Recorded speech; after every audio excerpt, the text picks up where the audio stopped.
If you look at this guy's resume, and wait till you hear how he got his start years and years ago, it's not just, hey, I want to do a show on Broadway. Paul Mecurio's resume is long. Lately, he's been with The Late Show with Stephen Colbert. Before that, The Colbert Report, The Daily Show. All this as an Emmy and Peabody award-winning comedian, which is not bad for a guy who started in law.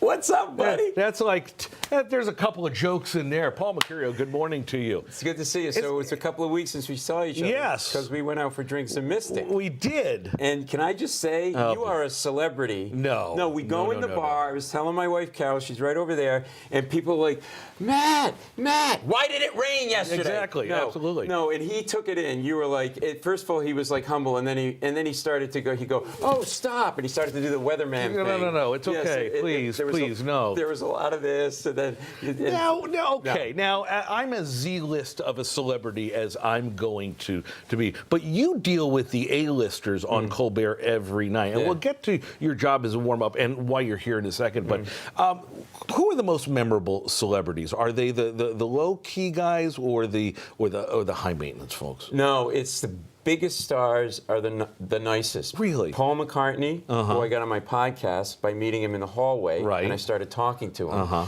And by the way, when I was talking to him, I was getting closer and closer to his face. I was checking him out. I was so close to him. Did you ever see the chimps on the National Geographic Channel where they clean fleas off their mates? I could have literally cleaned fleas off his eyebrows. And I know you always wanted me to be this close. Please. And you know what happened at the bar. Know your space. Come on, I'm but in then my the bubble. Smaller names tend to be more... Why do you think that is? I think it's insecurity. I think they're not big, and they need those things around them to make them.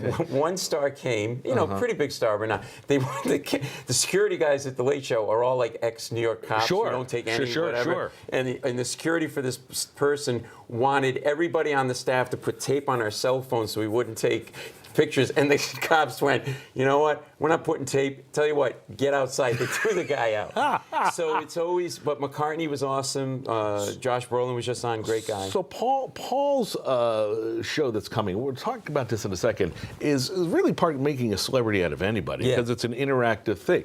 Lest you think that he's just going to talk to people, he actually does some comedic stuff as well. What do we have that we're going to show?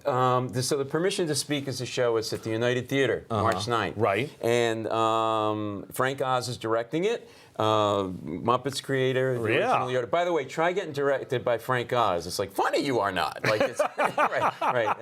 And he kept wanting to put his hand up my back, which is a little weird. A little uncomfortable. No. Right. So I love talking to the audiences in my stand-up, and out of that, the show was born, because everybody's got a story. And the premise of the show is we're disconnected from each other. We're divisive. If we share stories, we realize we have more in common than we think. Right. And maybe we're not so divisive. It's not a political show. So I bring people on stage, audience members, and get these amazing stories that you couldn't write. Do you know who you're picking out of the house? No, I just go up. I would pick you because you look like a Wall Street guy. Yeah, exactly. And tremendous hair, which I hate. That's all I have. Yes, come here. Let me just a little bit. Oh my God! I bought this on eBay years ago, Did you Paul. varnish that? Yes. And so we have a clip, I think. Yes. And in this clip, I'm talking to a guy in Chicago, and I just said to him, what do you do? And he owns a bowling alley, and the place goes crazy because apparently it's the biggest bowling alley in Chicago. Chicagoland loves their bowling alleys. Take a look at this.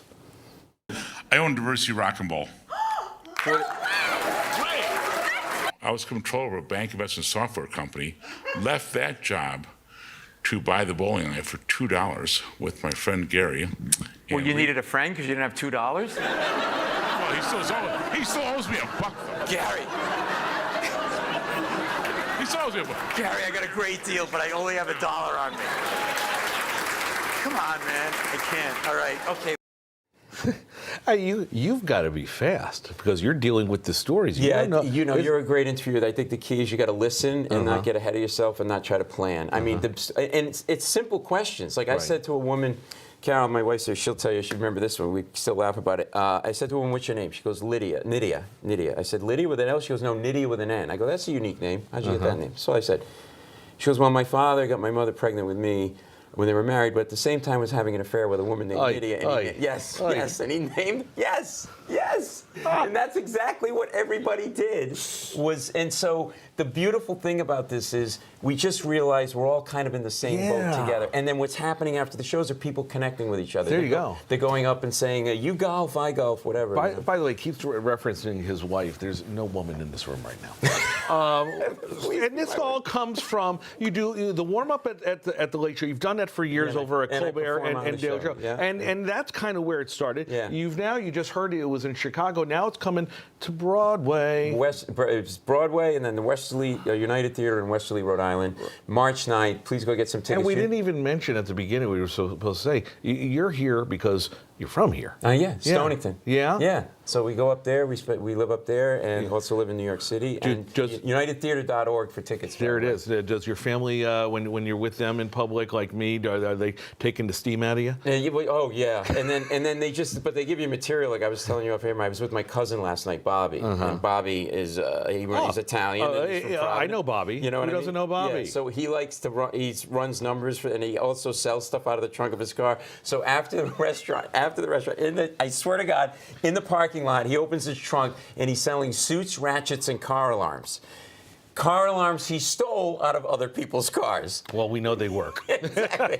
Paul Mecurio, it's March 9th in Broadway. We'll link it to our website. Come anytime you're back in town at home. Come visit. We're going to go for drinks again. We'll do it again. This time I'm going to make you buy. Hi, I'm Matt Scott. Speaking of somebody who sells stuff in her trunk, Rachel Piscatelli with a look at traffic. Good morning. Thanks, Matt.